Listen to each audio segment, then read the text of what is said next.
Hi, and welcome to Mrs. Pam Reads. We are continuing in the Magic Circle by Katherine Neville. In our last video, Sam and Ariel discussed the fact that he mailed the manuscript to her via parcel post. And they didn't know where the package was. They were afraid it had been stolen. Somebody was onto them and knew that she would be receiving it, the whole espionage thing. But she realized that the package would have been too big to fit in her mailbox. So all she really was looking for was the little slip that says, hey, we have a package for you at the post office. So then there's this whole thing about where is that slip, et cetera, and she'd fallen in the snow. And well, she discovers that her cat has found a piece of yellow paper in the snow outside and is playing with it. And that's where we're going to pick up. Thank God, I thought, choosing not to dwell on what might follow immediately on the heels of this discovery. My heart was thudding again as I carefully removed the paper from the cat's mouth, holding it gingerly between my trembling fingertips. Good cat, I whispered. Jason purred back and I patted his sleek head. At that instant, the driveway was flooded with blinding light. I was drowning in light, frozen like a jackrabbit in the brilliant glare, as the scream of a giant engine bore down from above, barreling towards me. I panicked, unable to see where to dive for shelter. Jason had ducked behind me as if for protection from a raving monster. But somehow, in that split second, I found the presence of mind to tuck the piece of yellow paper in the sleeve of my sheepskin coat. The high beams and growling engine bore down on me, penetrating the drive and shutting off any exit. I stood there riveted by the noise, trying in blindness to feel for my car as a buffer. Then, all at once, the lights and the motor were shut off, though I still couldn't see, and we were plunged into darkness. A car door opened and slammed shut, and I heard Oliver's voice with its Quebeca-soaked accent calling, Jiminy crickets, do they never grow weary of playing in the snow? What is that monster? I called back up into the void. The headlight beams alone looked 10 feet high. You frightened me out of my wits. You mean I frightened your wits out of you?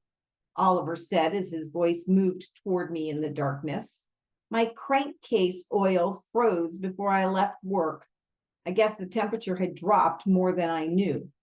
Larry, the programmer, loaned me his truck till tomorrow. I dropped him at his apartment in town before coming home. I was curious how Oliver could have approached down our dark, deserted road without my having seen or heard the truck. But I was so relieved it was Oliver, not the gang of spy thug murderers I'd been expecting. And I hugged him when he came within range, and we three went into the house together. I only got one steak, I told Oliver at the landing where our two stairways diverged. I thought you were planning to grab fast food at the office. Tish, tish. He waved his hand in dismissal. I've been exhausted since our breakfast this morning. I couldn't eat a bite. I'll turn in for the night if you and the Argonaut don't mind dining without me. Maybe a healthy sleep will work a miracle. From below, we heard my phone ringing. Oliver raised an eyebrow. It was rare for me to get so many phone calls. I hope my phone isn't forming bad habits, I said. I may have to join the 20th century and get one of those evil answering machines. Oliver and I parted ways. Racing downstairs, I grabbed it on the 6th ring. Ariel Ben, said a woman with a strident voice in an affected mid-Atlantic accent. This is Helena Vuher LeBlanc. of the Washington Post. Holy cow, that was some moniker. But I'd never liked newspaper dames. Too pushy by far. Ms. Ben, she went on without awaiting a reply, I do hope you don't mind my intrusion during this time of grief, but I've tried to reach you on several occasions at work, and your family did give me this private number. They assured me you wouldn't mind speaking with me for a few moments. Is now a good time? As good as any, I agreed with a sigh. I was getting a headache, no doubt fueled by the number of times I'd had to jumpstart my heart this afternoon. My steak was getting warm, my house getting cold, and I had a piece of yellow paper stuffed up my sleeve that was hotter than nobelium, with a half-life a good deal longer than my own if I didn't do something about it, and soon. Interview with the Washington Post? What the hey? Why not? What would you like to know, Miss LeBlanc? I asked politely, pulling out the yellow sheet Jason had retrieved and looking at it as I spoke. Yep, this was it. Zip code, San Francisco. The square that was checked read, parcel too large for box. I sat on the leather sofa and stripped off my coat. Then I stuffed the paper in my back pants pocket and started to make fire in the fireplace where I usually cooked my dinner. Jason jumped up on the mantel and tried to lick me in the face, so I boxed his ears a little. And I wondered for just one fleeting moment whose body was lying in pieces in that coffin under the deep, dark earth. Or had they just buried a piece of lead or a rock instead of Sam? Your late cousin must have been very brave, was Miss LeBlanc's segue into our conversation. Look, ma'am, I don't really feel up to chatting too much about my late cousin just now, I told her, tossing logs on last night's cold ashes. Why this sudden interest in me and my family? I'm afraid no one has made that very clear to me. Ms. Ben, Ariel, may I call you Ariel? As you must realize, for 3 generations, your family has produced individuals renowned for their talent and greed, I longed to suggest, but she found a more diplomatic term. World socioeconomic and cultural influence. And yet, no one has ever accomplished an in-depth study of a family whose contributions. The Washington Post wants to do an in-depth study of my family? I cut in. What a joke. You mean like a series in the Sunday supplement? Haha, she tinkled. Then, recalling my time of grief, she settled down. No, of course not, Miss Ben. Shall I come to the point directly? I wished to Christ she would. We both knew she was digging for something, but I simply said yes. It's the manuscripts, of course, that we are interested in, and exclusive to publish them in what the paper would like. We're prepared to pay a large sum, of course, but we don't want to get into a bidding war. A bidding war? Exactly what manuscripts are you referring to? I said naively, letting her work for it. Touching the inflammatory yellow ticket in my pants with my fingertips, I closed my eyes. Then I lit the kindling, thinking all the while how life must be simplified, or might be simplified, if I accidentally drop it into the flames. But Ms. Helena's Post's next words snapped me back to reality. Why, the letters and journals of Zoe Ben, she was saying. I thought your family had spoken with you. Zoe Ben? I said, nearly choking on the name. This was worse than my darkest imaginings. What does Zoe have to do with any of this? It seems impossible you don't know exactly what you are heir to, Ms. Ben. Helena's formerly forceful voice was nearly mellow with amazement. Why don't you fill me in? I suggested. She had my complete attention now. There had been plenty written about my horrid Aunt Zoe, maybe, Zoe, my father's estranged half-sister and the true black sheep of the family. Most of it Zoe had written herself, but this was the first I'd heard of any letters or journals. Besides, what could Zoe have to say that was worse than what she'd already told in worldwide print? I was at the press conference in San Francisco, Miss Ben. Helena took a deep breath. We were told that as sole heir to your late cousin Samuel Ben, you are entitled also to the estates to which he had fallen heir, including those of your grandmother, the famous opera singer Pandora Ben, and your uncle, the mining magnate Ernest Ben. When questioned by the press at this recent conference, both your father and Mr. Abrams, the estate executor, said it was their understanding this estate might have included not only Pandora Ben's correspondence with world figures and her private writings, but also those of her stepdaughter Zoe, the noted tart. The word hovered on my lips, but she finished dancer. As I said, my family relations are rather complex. It seems, Helena, I told her, that since you learned so much at this press conference, which I unfortunately missed, someone there must have had a clue as to where these important manuscripts actually are. They certainly weren't mentioned at the reading of the will, as I could attest. Why, yes, Miss Ben, she told me. That's the reason I've phoned so soon, of course, because time is of the essence. According to the executor, in the event of your cousin's death, all of his property was to be placed in your hands no more than 1 week after the date of the reading of the will. Holy S-word. My life had been put in danger. I'd been completely set up, and all by my own true blood brother, Sam. Actually, it was not totally impossible to delineate my family relationships for others.